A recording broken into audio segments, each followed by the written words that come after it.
முருகா, வெற்றிவேல் முருகா.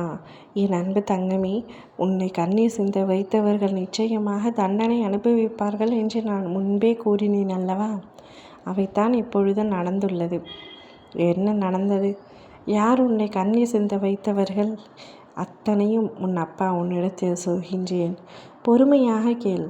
எப்பொழுதும் என்னை உதாசீனப்படுத்திவிட்டு செல்வதிலேயே குறியாக இருக்கின்றாய். நானும் உன்னை தேடி தேடி வந்து கொண்டிருக்கின்றேன்.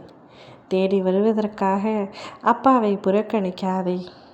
என் பிள்ளையான உனது நலனுக்காக மட்டுமே உன்னை தேடி உனக்கு நல்லது செய்ய வேண்டும் என்ற நோக்கத்திற்காகத்தான் வந்திருக்கின்றேன். நீ அழுத நாட்கள் அத்தனையும் முடிந்து விட்டது. ஆடியவர்கள் ஆடட்டும். அவர்களுடைய ஆட்டம் முடிந்தவுடன் உன்னை வைத்தே அவர்களுக்கு தண்டனையை கொடுப்பேன் என்று கூறினேன் அல்லவா? இப்பொழுது உன் அருமையை புரிந்து கொண்டு அவருடைய வீட்டில் அவர் கண்ணீர் வடித்து கொண்டிருக்கின்றார். அவருடைய குடும்பத்திற்கே இப்பொழுது உன்னால் அங்கு கஷ்டப்பட்டு கொண்டிருக்கின்றார்கள். இவை எதுவும் உனக்கு தெரியாது, புரியாது. ஆனால் அங்கு ஒரு முக்கிய காரணமாக நீ இருக்கின்றாய். உன்னை ஏமாற்றிவிட்டு சென்று விட்டார் என்று எத்தனை அழுதாய், எத்தனை முறை என்னுடைய ஆலயம் வந்து அழுதிருப்பாய். என்னால் மறக்க முடியவில்லை அப்பா, நினைக்காமலும் இருக்க முடியவில்லை. வேறு ஒரு வாழ்க்கையை தேர்ந்தெடுக்க என் மனம் ஒத்து வரவில்லை அப்பா.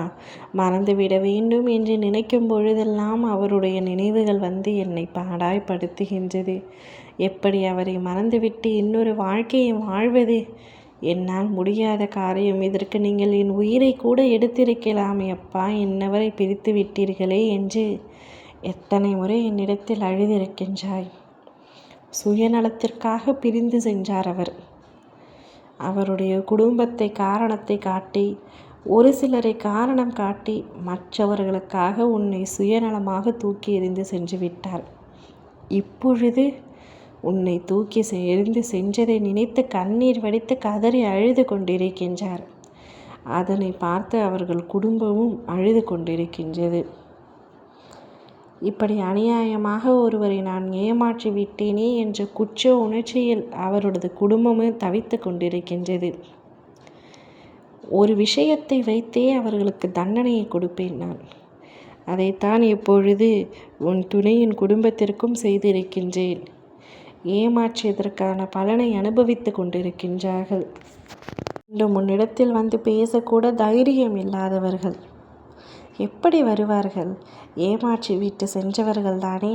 வந்தால் நீ நன்றாக கேட்பாய் என்று அவர்களுக்கு தெரியும். ஆனால் நீயும் இங்கு அவரையே நினைத்து கொண்டிருக்கின்றாய் என்பது அவர்களுக்கு தெரியாது. உனக்கு துரோகத்தை இழைத்து விட்டார்கள் என்று நினைத்த அனைவரும் அங்கே அழுது கொண்டிருக்கின்றார்கள். இதுதான் அவர்களுக்கு சரியான தண்டனை. எப்பொழுதும் ஏமாற்றியவர்கள் மற்றவர்களிடத்தில் ஏமாந்து நிற்கும் பொழுதுதான் ஏமாந்து நின்றவர்களின் வழி புரியும். இப்பொழுது அந்த வழி அவர்களுக்கு புரிந்திருக்கின்றது. அழுகட்டும். அனைத்தையும் காலம் மாற்றும். நீ எதை நினைத்தும் கவலைப்படாமல் தைரியமாக இரு. ஓம் முருகா, வெற்றிவேல் முருகா.